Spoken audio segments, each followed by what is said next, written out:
How you going, guys, and welcome back to another fantastic video. We're down here at work on a Saturday to bring you guys a video on how to blend metallics and why it's so important that you blend out correctly. Now, with that said, let's jump into it right now. Alright guys, so here's the ute. It's all been prepped up. All that we got to do is give it a wax and grease remove. Now, when it comes to doing things like this, on a scale that we're working with today, it is quite easily done.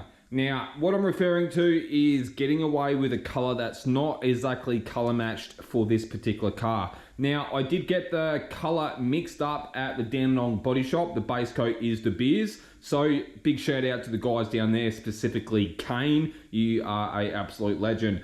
Now, with that said, guys, we're going to be running you through the base coat application and the clear coat on this FG ute. So pretty much what I've done, I've repaired it, I've primed it, I've sanded everything down with 400 grit around the repairs, like the primed areas. Everywhere else has been sanded with 800 grit on an orbital sander and grey Scotch Brite and paste. So the reason why we've sanded 800 around the whole car, except for the repaired area, is, well, pretty much you can apply your clear coat straight over the top of 800 grit scratches and you won't see any scratches once it's been clear coated. So 800 is a really good grit for doing this, also flow coating, etc. Now, with that said, guys, when I was like pressure washing the ute down after I prepped it, it's a really good idea to do that. Specifically on a good ute like this, where you've got a lot of like gaps and stuff like that underneath parts and on top of parts and stuff. Now, by pressure washing it, you're going to be removing all the dust and dirt and grime and stuff from in those little areas. So that will save you from basically putting your clear coat on and risking all that dirt and grime coming out and landing on your job. Now, I pressure wash every single job before I paint it. It just saves a lot of hassles later to denib and polish your paintwork. So this will be all off the gun. I won't be doing any polishing on this job whatsoever. So this is just a quick in and out job on a Saturday morning. I'm trying to get it done. It's going to be 37 degrees here today. It's going to be super hot in the booth. So for that reason, we will be using slow reducers and slow hardeners in our base coats and our clears. Now, when I was pressure washing this job, someone had done a shit job on this quarter panel at some stage, whether they left their base coat too long before applying their clear coat, and we've had delamination of the clear coat. So, and that's due to me using a pressure washer. Now, I was like pretty much a meter away from the panel when I was pressure washing it, and I still ripped all the clear coat off. So what I've done, guys, there is I've used 800 grit like wet, and I've just feathered that edge. So ideally, it's a really good idea to prime areas like that before you go and put base coat on. Now, you can get away with not priming it. Now, I've only got 250 mil, which is, once reduced, is 500 mil, to basically paint that and blow some color around. Now, 250 mil should get me out of trouble today, but we'll soon see how we go. Now, if I was to prime that area there, we will obviously require more base coat to cover the primed area. So what I'm going to try and do, guys, is dust a couple of coats on it, and I mean dust, drier than like a drop coat, to build up some product on there before I can start putting down ordinary coats of base coat. What that will do is, by applying your first couple of coats over like rubbed through areas, if you apply like a real dust coat and then air dry it with like your spray gun, once you've got enough build there, you can start applying your base coat wet, and that should prevent any fry ups from happening. Now, look, if I had more color, if I knew that was going to happen before I even touched the car, I would have bought more paint. But for the sake of the video, we're not going to get too much into that. I just thought I'd show you that. So you're not seeing it halfway through the video and going, well, how come he didn't speak about that? So that's that. So we've got a bit of a problem there. We'll see. We'll see how that goes. This is what happens when you do jobs for friends on the cheap. So it is what it is. And I guess, as I said on my Snapchat story, I don't know if you guys are on there, probably not, but I actually had a bit of a rant on my social media complaining about when people spend bugger all on their cars to get them repainted. Now, people charge what they charge. A good quality painter will charge what they charge because their job is going to be getting done properly and up to a really good standard. When you start cheaping out on paint and cheaping out on the painter, they might be like, oh, it's almost lunchtime, I'll base it up, I'll go and have lunch. Meanwhile, it's like 35-degree day, they've left the booth running, extended like drying on the panel, and then they're like, oh, I need to make a phone call, extended times again, and then they go and come back in the booth after lunch. It's been about 2 or 3 hours maybe, and they've gone and put their clear coat on, and it hasn't adhered to the base coat, and it's just flaked off like what it's done for me. Now, whether that's the case, I don't know. Maybe they just painted it, like they based it up. Some home blow job guy had based it up, say on Monday, put the clear coat on Tuesday. That is what is going to happen every single time. You've got pretty much an up to a 3 to 4 hour window between you putting your last coat of base coat on and your clear coat. If you go outside of that, you risk delamination happening. So big thing. If you're going to do a job like this or any job, try and bowl it all out in a day.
Alrighty guys, so as you can see from the previous footage that we've based it all up, now it's pretty much covered.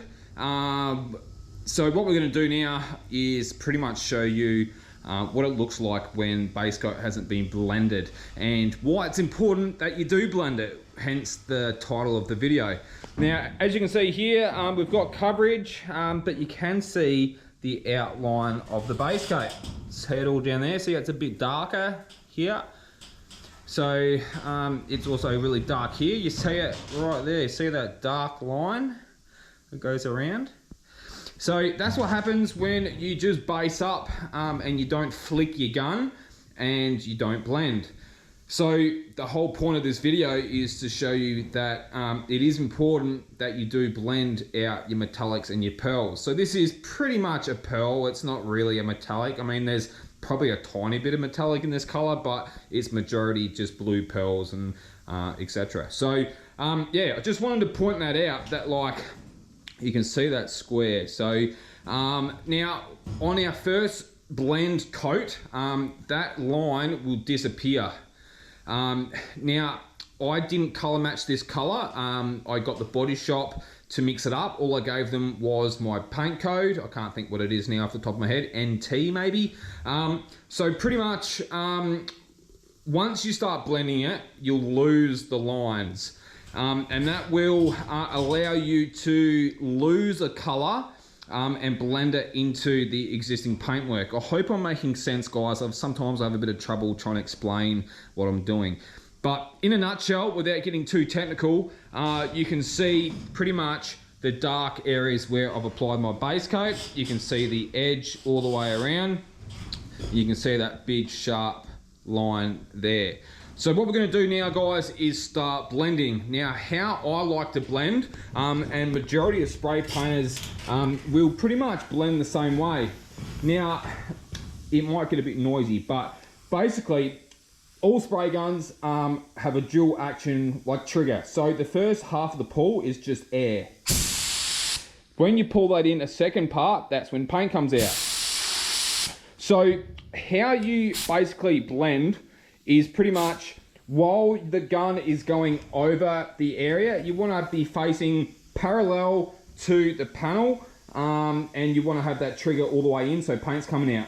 When you start getting towards the edge of the repair, you want to try and turn your gun more of a 45-degree angle, and as you get past that edge of the color on the panel, you want to let go of the paint stage and more focus on the air stage. And what that's actually doing, guys, is blowing the base coat that's in the air over the panel in a blending motion. So with the booth turned off, and I'll put the GoPro back on my head for this, is pretty much we're going to be applying a blend coat over this panel. It may even be easier to show you here first. So pretty much what we're going to do is, as I said, we're going to blow our paint, so full trigger, and we're going to, when we get to the edge, we're going to let the paint part of the trigger go and just blow air, and it's going to, and you want to be flicking your gun out to the side. So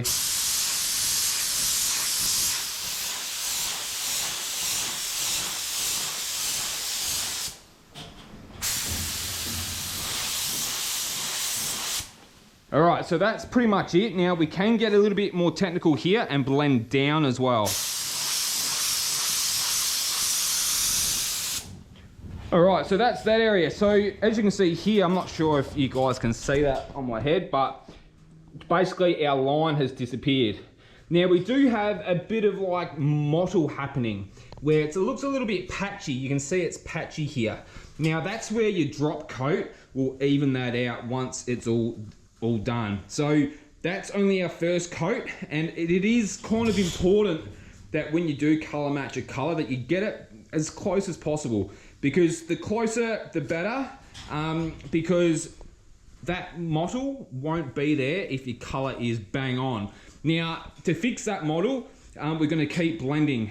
So what we may end up like doing is blending that into this area and blending that into this area, so it will almost look like we've put a full coat of base coat over the quarter panel. Now we've still got this area to blend out, so let's do that now.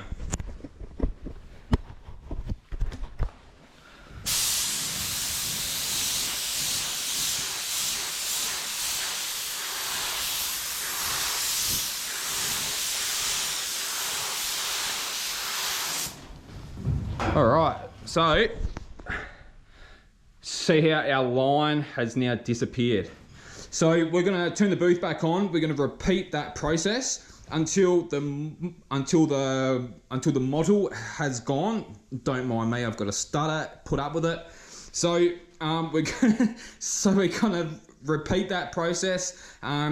Once we've got full coverage, I'm pretty happy with how that looks. We ended up getting rid of all those little rub throughs and the clear edges disappeared, which is really, really good. It saved a lot of time priming, sanding, and getting more base coat. So we managed to do that really good. I'm happy with that. So yeah, we'll turn the booth back on and we'll keep going, guys. You can see that it's disappeared on this side as well. So it's all working in our favor. So let's turn the booth back on and keep going.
Alrighty guys, just turn the booth off again so you can hear me.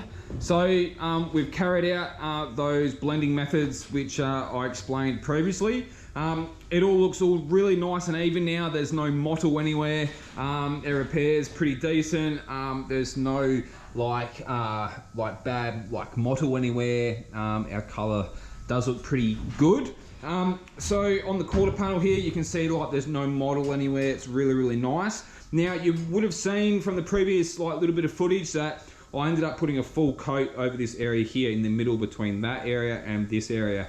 Now the reason why I've done that is that I didn't want to get too much dry overspray from blending into the middle from both sides, if that makes sense. Now, being that it is 37 degrees today, I don't know what the temperature is on the booth. It's probably really hot.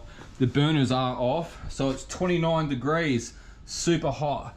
Now, when I mixed up the base coat, I did put slow base coat reducer with it. There's a key factor why I've done that. Now, I might as well explain it. I don't like getting too much into detail. Sometimes when I'm trying to just do a short video, my videos just end up being really long. I apologise if you don't like the long videos. So the reason why we use a slow base coat reducer is when it's hot, basically when you squirt the paint out of the gun, if it's really hot, the base coat will dry in the air before it hits the panel. So when it hits the panel, it just kind of stands up on end. Now, okay, I'll start getting technical. So a metallic or pearl particle, if you can imagine, those particles are the shape of a 50-cent coin. So it's got all the different angles all over it, right? When the particles land on the panel, when it's really hot and you've used like a medium or fast reducer, it will stand up on end, which will show you all those different angles of that 50-cent coin. Instead of laying flat and you only really seeing one side of that particle, you're seeing about six angles, which gives you that appearance that it's motley. So mottle is basically the paint particles, some are standing up, some are laying flat, and you're seeing the contrast between the two, and that is what mottle is. So if you can slow the whole process down, allow your base coat to land flat on the panel, then you've got a universal, is that the right word? You've got the same like universal color over the whole panel. So everything's laying flat. Now, you're not gonna get a great sparkle from a color when all the particles are laying flat. You want them to stand up to give that sparkle. Now, when you've based everything up, you've got rid of any mottle, etc. What you wanna do, guys, is then move the spray gun back to pretty much like an arm's distance, lower that air pressure, make sure your fan is on wide open, and do like a drop coat or effects coat, however you want to call it.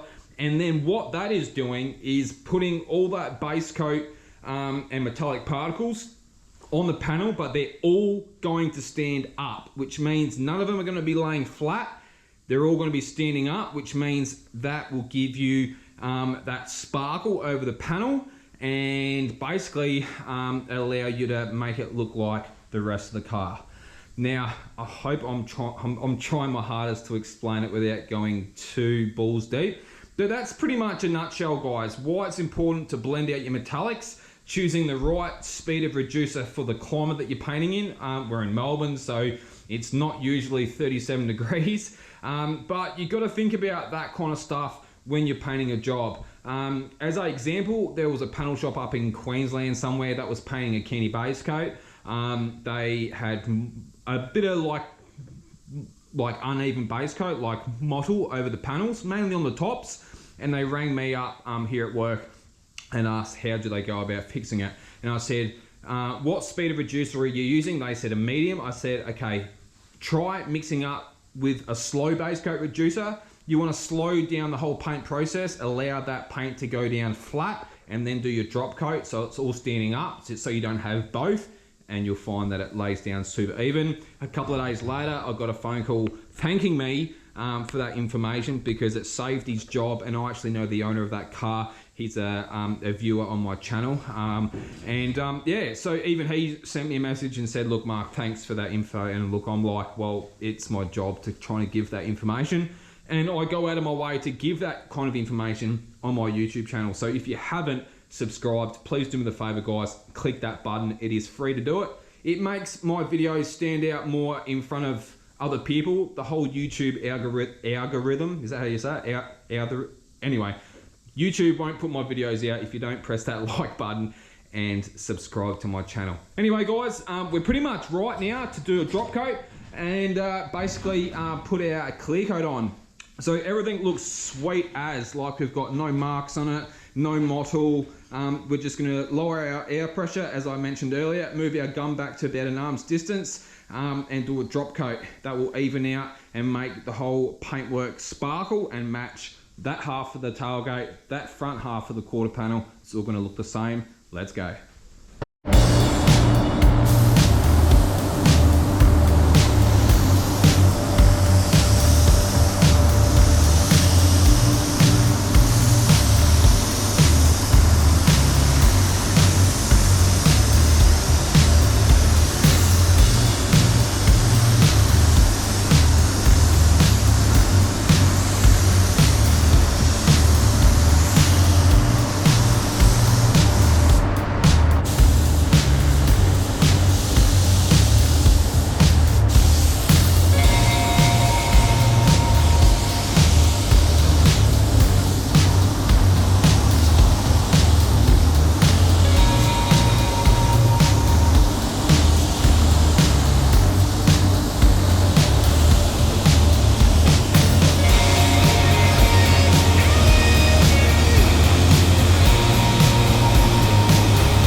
Alrighty guys, just finished having a bake. Yeah, it all looks pretty good. Our colour blended out nice.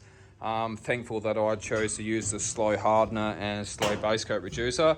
So yeah, just literally has just turned off. I've just opened up the doors.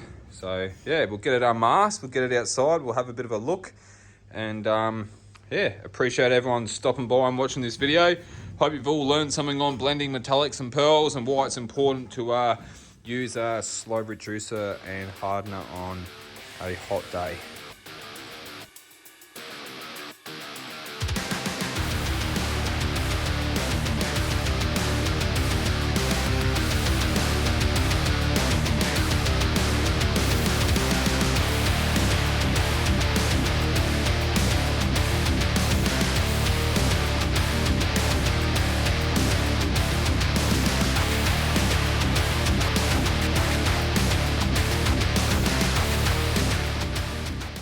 And there you have it guys, all done, baked, outside in the sunlight, which is not a great deal at the moment, but you get the idea.